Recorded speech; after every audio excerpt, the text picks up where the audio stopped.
And now we are in the final part of Extra Histories, the first Crusade series, onto Jerusalem. This has been unironically the funniest series that that we've watched because of just the mess and of these guys. I'm telling you, this series, the first Crusade, would make a great mini series or something. It would have to be a dark comedy because it's just too funny, unintentionally hilarious. Everything, all these personalities, among the princes, the Romans having to manage their insanity, just the People's Crusade, just there's so much. It's hilarious. I don't know.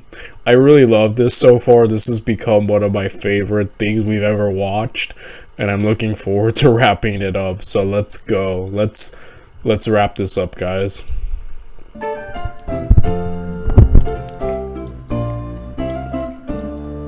Last we left off, the Crusaders had just taken Antioch. Now they have to hold it. There's just a small series of problems. 1, the Turkish army bearing down on them has now surrounded Antioch. 2, the Turkish garrison in Antioch still holds the citadel, which is inside the city walls. 3, Antioch is almost out of food after that prolonged siege the Crusaders themselves put it under. 4, the day before they took Antioch, Stephen of Blois just decided that everything was hopeless and abandoned the crusade, for which he would be mocked for the rest of his days. 5, to compound his desertion, on his way back, Stephen ran into the Byzantine relief army and told them all hope was lost. So the Byzantines were like, okay, and promptly turned around to defend their own territory. So there would be no Byzantine reinforcements arriving. But for 4 straight days, the Turks assaulted the walls, and for 4 days, the beleaguered Crusaders held. Bohemond desperately racing between containing the Turks in the citadel and trying to hold the wall. Godfrey rallying the troops. The Turks attacked in waves to keep their forces fresh, but there were already too few Crusaders to hold the great ramparts, and so they fought without relief.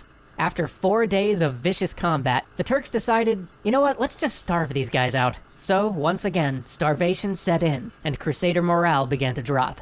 Things looked bleak, but then, a sign. An impoverished local mystic claimed to have had a vision of St. Andrew telling him where the lance of Longinus, the holy lance that supposedly pierced Christ's side, was buried. So the Crusaders started to dig a big hole in the floor of the Church of St. Peter in Antioch. The mystic jumped down into the pit, and lo and behold, he pulled out a hunk of iron. "We found it," he said, "the head of the lance of Longinus."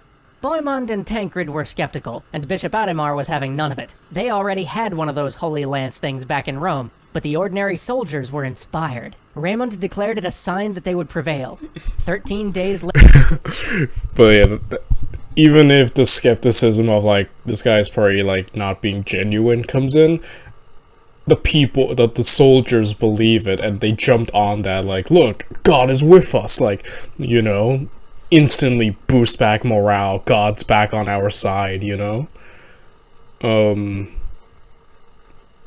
telling you, the luck of the first Crusaders is kind of amazing, because I feel like there are several points everything should have just ended and fallen apart, but they just keep going, and it's kind of just amazing. Like I said, they just remind me of a D&D group, just completely, you wonder how the heck they're actually accomplishing so much by being so divided and just kind of being a complete mess, but it's amazing.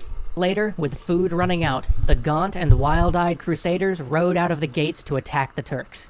Carrying the lance of Longinus, and with the fervor of men otherwise doomed, the Crusaders let out a great yell and charged the vastly superior Turkish force. 6 columns of men, each led by one of the lords of the Crusade, poured out of the city gates and slammed into the Turkish line. Later, soldiers would speak of having seen the saints riding amongst them, carrying banners of white, riding steeds like snow. And with desperation they fought. The Turks lit a great fire to drive them back, but through flame and smoke they fought on, until at last, against all odds, the Turkish line collapsed. The Crusaders fell upon the Turkish camp and the stores held there. The Crusade had survived. Unbeknownst to the Crusaders, though, they'd had one advantage. While the Turkish host appeared to them to be one mighty army, it was actually, like the crusading force, made up of many smaller armies with their own commanders. And it turns out that many of those commanders would have rather seen the Crusaders keep Antioch than have it fall into the hands of their superior. So as soon as the battle began to turn, many of them used it as an excuse to just desert and flee. But I'm telling you, the luck of the Crusaders is insane. That's amazing. But no matter the cause, the Crusaders had overcome the last great obstacle between them and Jerusalem. Now the crusade would be complete in no time, right? Not exactly. Raymond and Bohemond immediately began to dispute who would get to keep Antioch. Bohemond, always a little slyer than Raymond, eventually won out, after months and months of arguing while the crusade languished in Antioch.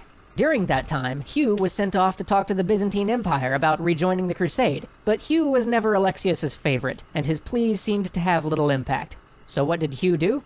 Instead of returning to the crusade as originally planned, he basically said, "Well, I'm out. Peace," and wandered off back to Europe, for which he would be mocked for the rest of his days. And that's not all. During the months spent sitting around Antioch, a sickness passed through the camp, and Bishop Adhemar took ill and died, leaving the crusade as a whole functionally leaderless. At this point, Raymond, deciding that he possessed the Holy Lance and thus should be leader, started the crusade south again. This decision was in some ways precipitated by one of the grimmest moments in the crusade, the siege of the nearby city of Marat. After massacring the local population, while Bohemond and Raymond disputed who owned the place, This is a nightmare. So some people have already deserted. The Byzantines, the ones who caused all this to happen, don't want to be involved anymore. They're not coming back. The leader, Bishop, died right now, and now it seems like Bohemond and Raymond are the two biggest influences, and they are bickering. The fact that this turns out successful and they take Jerusalem, I'm telling you, is crazy. Because it's a complete mess. Meanwhile, everyone's starving. The fact that this turned out well is insane to me. The first crusade, man, whatever luck they had, it must have been divine. It must have been divine favor. Because there's just no way, you know? the Crusaders were reduced to such a state of hunger that even the Western chroniclers talk in appalled tones about them roasting and boiling the dead Turks to eat. So, with only one major incident of cannibalism behind him, Raymond came to the conclusion that he had been ordained by God to lead the Crusades south toward Jerusalem, and started trekking through the country. But only Tancred and Robert of Normandy agreed to follow. Jerusalem was in Shia hands at this point in time, so the crusade actually passed through most of the countryside without incident. The local Sunni population even helped supply them in the hopes that the Crusaders would both leave them alone and give the Shia a good kicking. But then Raymond decided that he needed to attack the town of Arca, which is pretty random as it had no bearing on them getting to Jerusalem. Of course, it would have some bearing if you were secretly planning to subvert the Crusade in order to take over Tripoli and set up a kingdom of your own there, but we'll never know if that was Raymond's true intention because he utterly failed. In fact, he failed so spectacularly that Tancred and Robert left him to go join Godfrey, whom Raymond promptly asked for help. The combined Robert, Tancred, Godfrey army showed up, but it still wasn't enough to prosecute the siege, so the crusade just kinda stalled out again. Until a clergyman in Godfrey's army basically challenged the mystic who'd found the Holy Lance to a monk duel, and the mystic agreed to undergo an ordeal by fire. Tragically, said mystic was not protected by God during the ordeal, and burned to death, and the lance was discredited. Most of Raymond's credibility had come from possessing... Is that I'm sorry. I'm sorry. Yo, this whole situation's hilarious. This has been the most unintentionally hilarious series I think we've ever covered. And I've been entertained so much. I love this series. This whole friggin' Lance thing back in Antioch is what helped them. You know, it helped them, the morale of the soldiers, win probably one of the more important victories. And because of frickin' Raymond's greed, he unintentionally led to this siege that didn't have to happen, which now has revealed him to be a complete fake and, like, discredited him and his power and his influence and the lance, like... Probably will have an effect on the soldiers, I imagine, so just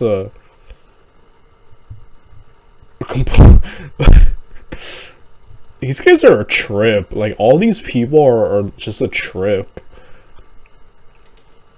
That lance, and now, since the lance was no longer a sacred object, thanks to the clergy beatdown, Godfrey took over and said, Let's get back to going south toward Jerusalem, huh? So, without further incident, other than one moment where Tancred popped over to conquer Bethlehem just real quick, the Crusaders finally made it to Jerusalem. But by this point, the crusade was in tatters. Yeah, this was just a complete, like freaking Monty Python and, like, the Holy Grail levels of insanity and just being a complete mess. But it's the fact that this happened in real life, it also makes it more funny. In, like, a lot of unnecessary stalling and looting and, you know, losing so much support from people deserting or not coming to help or just wandering off. Like, if they had just been a more unified front, they probably could have gotten there much quicker, right? With a lot less issue, but I think either way, yeah, just a complete yeah. Baldwin was up in Edessa doing his own thing. Hugh had abandoned the crusade. Bohemond was holding down Antioch. The Byzantines were just done with the whole affair. Stephen had run off, and Ottomar was dead. There weren't really a lot of crusaders left to do the besieging. To add to this, the Fatimid forces holding the city had poisoned all the nearby wells, so the crusaders were also rapidly succumbing to thirst. The remaining princes decided they'd have to take Jerusalem by assault or not at all. There's no way they could maintain a siege. But there was still one other problem. The surrounding countryside had been stripped bare. There was no lumber to build siege towers or scaling ladders. Things looked pretty hopeless. But just then, a group of Genoese ships arrived at a nearby port and saved the day. The Genoese agreed to dismantle their ships and bring the timber as quickly as possible to Jerusalem. The crusade wasn't over yet. The luck. I know I keep saying this, I'm sorry, but I'm telling you, these guys had luck on their side. They had divine favor, they had God, because this whole expedition has just been one giant mess, I feel, and yet it has been the most successful mess probably in history. Like, this is like them falling, but like still somehow climbing. I don't know how to put it.